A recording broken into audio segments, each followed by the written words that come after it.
Bonjour Anthony. Bonjour Mélanie. Anthony, j'ai vu avec Claire et Antoine tout à l'heure que la vache était un ruminant et qu'elle avait besoin d'une alimentation de précision. Comment l'Helivector peut répondre à ça? Et déjà, qu'est-ce que c'est un vector? Alors un vecteur, c'est un système très simple. On a d'un côté une cuisine munie d'un grappin pour charger les différents ingrédients, les différents fourrages. L'éleveur vient remplir la cuisine environ 2 fois par semaine à l'aide de cubes. Et ensuite, ce grappin vient charger un bol qui est juste à côté, qui est stationné à côté, donc qui se fait recharger aussi en électricité au même moment qu'il se fait recharger en fourrage et en concentré aussi. Donc le grappin gère les fourrages. Ensuite, tout ce qui est concentré et minéraux peut être géré à l'aide de vis. Du coup, là, tu m'as parlé du bol. Est-ce qu'il sert uniquement à distribuer l'alimentation ou est-ce qu'il a d'autres fonctionnalités? Alors non, le bol, dans un premier temps, déjà, il sert de mélange en fait. Il va faire tous nos mélanges à l'aide de sa vis qui est en inox. Le bol est tout en inox aussi. Et il est muni de 7 couteaux pour avoir une bonne texture de ration et d'un contre-couteau qui est réglable en 3 positions différentes en fonction du type de ration qu'on souhaite avoir derrière. En fonction d'une ration peut-être vache, on va demander au contre-couteau d'aller moins profond et moins longtemps. Et une ration plus fibreuse, on va demander au contre-couteau d'aller beaucoup plus souvent. Donc il sert à mélanger, ensuite il va prendre sa route, il va se déplacer entre tous les bâtiments donc à l'aide tout simplement d'une bande en béton. Lui il a besoin de rien, après il suit les bandes en béton et quand il arrive dans le bâtiment il suit les cornadis avec l'aide d'ultrasons. Et donc là quand il arrive devant les animaux, il va distribuer bien sûr, c'est son deuxième rôle très important. Donc il a un aimant à la sortie au cas où il y ait quelques limailles, l'aimant va servir à ça. Il distribue, il ouvre sa porte, donc il a un rouleau démêleur à la sortie et la vis se met en route. Donc il se sert de ses batteries seulement pour le déplacement donc dans l'exploitation. Avant, tout ce qui était mélange, qu'on parlait tout à l'heure, est fait sur le secteur. Il ne tire pas sur ses batteries, donc il consomme très peu, il utilise très peu ses batteries. Et donc il a son rôle donc, de mélange, de distribution et de repousse. En même temps qu'il va les distribuer aux animaux, il va repousser donc peut-être devant l'auge où il va distribuer, mais aussi devant tous les auges où il passe sur cette même route. Et est-ce qu'il n'y a pas une particularité justement sur le bol en plus de tout ce que tu viens de me dire? Alors si, très bonne question. En effet, notre bol est muni d'un laser. Il mesure bien sûr à l'auge, donc à chaque fois qu'il repasse devant les animaux, il va mesurer ce qui reste à l'auge et c'est lui qui va prendre la décision s'il doit en redistribuer ou pas aux animaux, en fonction du seuil qu'on lui aura prédéfini devant les animaux. Ce qui nous permet d'avoir toujours une ration fraîche, on a toujours un filet de nourriture devant les animaux. Dès qu'il en manque, il redistribue, s'il en manque pas, il redistribue pas.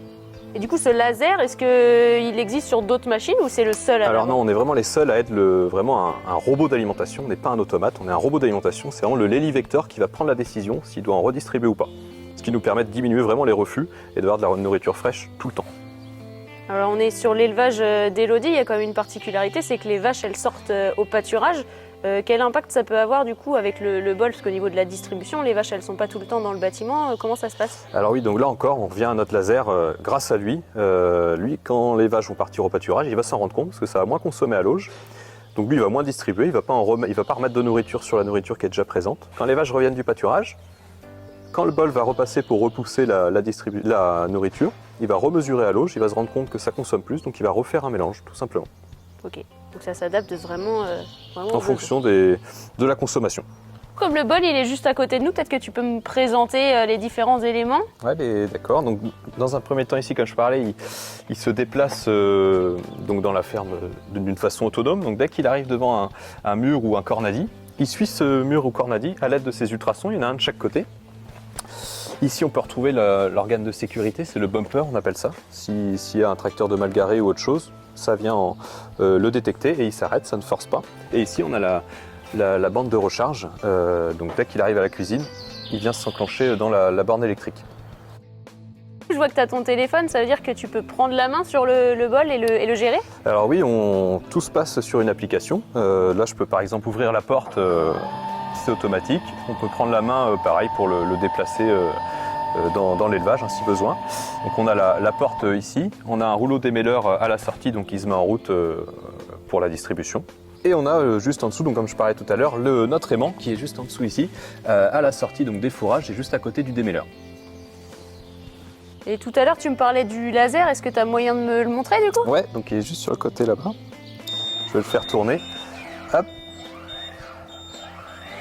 Tac, et donc il est juste sur le côté ici. Je vais vous montrer ici, donc on le voit ici. À chaque fois que le vecteur repousse le fourrage, la nourriture vient sur le bord ici et il mesure. Et il fait une moyenne ensuite de l'auge.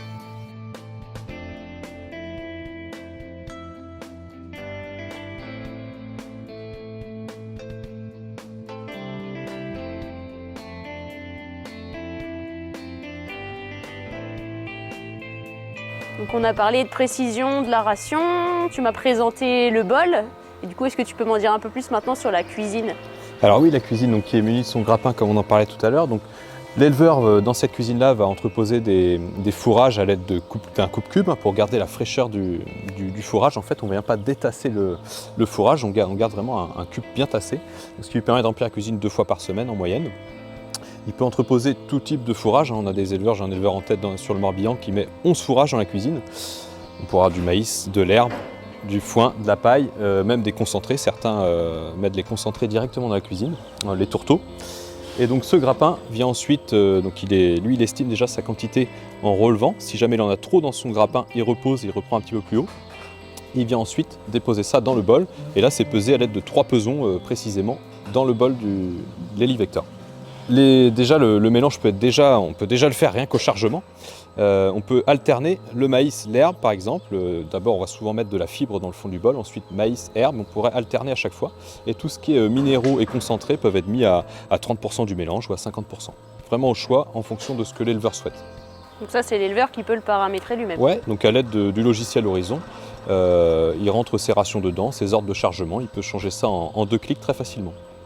Donc finalement, la définition du système, c'est la précision. Alors oui, parce que le grappin, lui, est précis au kilo près sur les fourrages. Après, on est précis au 100 grammes près sur les concentrés et 10 grammes près sur les minéraux. Donc on est vraiment précis rien qu'au chargement. Et donc le bol est lui aussi précis à la distribution.